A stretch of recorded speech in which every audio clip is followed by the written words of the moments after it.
My boyfriend's friends pretended to kidnap me for a proposal, but they made it too realistic and brought me to him traumatized. Posted by you/cautious_rabbit.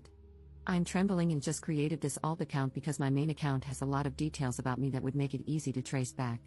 A week ago, my 23F boyfriend, 26M, told me he had a camping trip planned with his friends for Friday, today. He said he would have no service and that he'd see me on Sunday. He messaged me at 5 a.m. this morning and told me they were hitting the road. Around 8 a.m., I went for a run, like I usually do on Fridays. I keep one headphone in while I run because I'm often on a work call. While I was running, I noticed an SUV that kept popping up. In hindsight, it looked just like my boyfriend's childhood friend's car. I sent a message to my sister, telling her to stand by, and I shared my location. Right after sending the message, I looked up, and the SUV was right beside me. Someone jumped out and grabbed me. It happened so fast that I even dropped my phone on the pavement. I was pulled into the car, and I could tell there were at least 2 masked guys in the back before they covered my eyes. In hindsight, they had cartoonish ski masks and black gloves on. I freaked out and resisted like crazy, screaming and kicking. All I could hear was these guys laughing, and I could feel one of them holding my arms behind me while the other held my legs down at the knees. I don't know how long I was in there, but I kept begging them to let me go and crying. I even admit I peed on myself, but I don't think they noticed until we arrived at the house. They pulled me out of the car, and I screamed for help until I was dragged into a house. When the mask covering my head was removed, I was on my knees in front of my boyfriend of 2 years. He was staring at me with a confused look before he started angrily asking his friends what was going on. As I started to process what was happening, I realized he was dressed nicely, and there were romantic decorations around the entryway to his house. I recognized him in the setting, and I collapsed into sobs. I probably had a 5-minute panic attack in that car on the way there and another one sitting in the entryway to his house. I was sweaty, wearing soiled yoga pants, flushed with fear, and terrified for my life. That all happened about an hour or 2 ago. My boyfriend took me upstairs and was going to help me get showered and changed, but I wanted to do that alone. I heard yelling and commotion downstairs while I was in the shower, but I don't know what's going on. I'm sitting in his room now, holding my shattered phone after crying to my sister about what happened. She lives 90 minutes away but is speeding over to get me now. I can't stop thinking about what happened. Even though I know now I was never in any real danger, I don't think my brain can fully comprehend it. They were snickering and teasing me in deepened voices about what they were going to do to me. The one holding my legs down kept caressing my thighs, moving his hands up and down toward the inner area. When the car would brake, his face kept falling into my chest. I don't even know who that was. I just know one of them sounded unsure and kept trying to defuse the situation, but I think it was the driver. Edit. My sister arrived. She wants to take me to the police station now. I haven't spoken to my boyfriend yet, but I think there's more to this story than he knows about. I'll have to log off for a while. Thank you for the support in the comments. Edit 2. I'm working with the police now. This is going to be investigated as false imprisonment if I press charges. My sense of time was so warped. From where I was picked up to his house was about 7 to 10 minutes by car, but it felt way longer than that. As for the friends, the driver was his childhood best friend, whom I actually get along with well. He was in tears when he voluntarily arrived at the police station to give a statement. The other 2 were friends from his athletics class, which he started attending a few months ago. It seems like the 2 guys I didn't know wanted in on what was otherwise supposed to be something more innocent. The original plan was for them to pop out of the car in their funny kidnapping attire and hand me a letter explaining that I was being summoned by my boyfriend and that resistance was futile. It seems the plan changed as the 2 new friends wanted to shake me up a bit more and make it feel more real. Edit 3. I've had time to calm down and have had long talks with my sister. We are going to meet up with my I'm not sure yet, boyfriend for dinner tonight. He has been respectful of my requests for space but has been emotional whenever he thinks about what I went through this morning.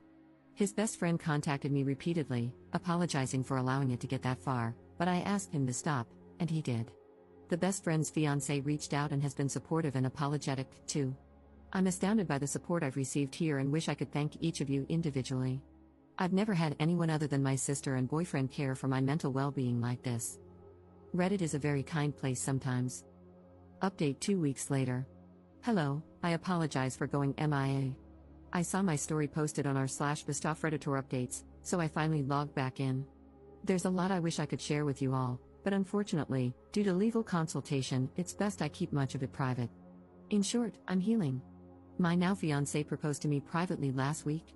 We've had many tough conversations, and his responses to everything reminded me how safe and loved I feel with him. He didn't ask for or endorse that type of plan. I've learned that the two friends I didn't know well were highly influenced by YouTube pranksters and social experiment channels. Also, one of them let us know he is on the spectrum and apologized for his role. I think that's all I can share for now. I am only consulting at the moment and may not press charges. Thank you so much for all the kindness and support. Opening my inbox today warmed my heart incredibly. Edit. There are a lot of people who disagree with me staying with my fiancé. I'm sorry I couldn't explain in detail how confident I am in him throughout this. Please read carefully before passing judgment, and I'm sorry I couldn't please everyone with my decisions. However, after further reflection, I think pressing charges is the best course of action. Maybe I'm a bit too tender-hearted, but I didn't want the former best friend to face consequences either. That said, it seems he has too. Second update 7 months later. Hello, concerned friends.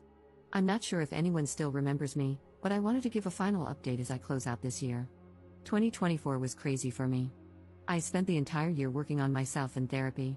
I developed an obvious trauma response to being in public, especially when men would sneak up behind me or quickly exit cars near me. I also developed a fear that made life tough. I became very afraid of my fiancé's friends. I love and trust my friends and family with all of my being, but I found that I couldn't trust anyone he brought into our life because of a feeling of losing control. Sorry if this is a bit incoherent, I'm not really sure how I feel myself. But the point is, if I haven't vetted and learned to trust people, I struggle to allow them into my life. I decided to end things with my ex-fiancé. It was tough and took months to do, but I feel better for it. He is a great man, but there were behaviors from him and his friends before, during, and after the incident that gave me pause. The doubt and mental anguish were too much, and I just had to run away from it all. Shockingly to me, but not to my therapist, I feel immensely better now. It's almost like a switch went off, and being away from him has expedited my healing so much. I'm scared about being at my age and starting over, but I'd rather not be married at all than live in the stress I was in. Happy New Year, everyone. Also, an update on the legal side, the charges were dropped, and I was not mentally able to pursue anything further. I will say the lives of his friends have been stained, and I don't care to check the extent. I just know there was a breakup, and one was kicked out of their living situation over it all. Commenter. I'm autistic and an attorney. One of the great benefits of autism, in my opinion, at least, is that I can very clearly discern the rules of what's right and wrong, as well as what's legal. It's one of the reasons I'm on my state bar's ethics committee. We literally have the guidelines and laws written out. It's great, and yes, there are shades of gray and some room for interpretation, but not in this case.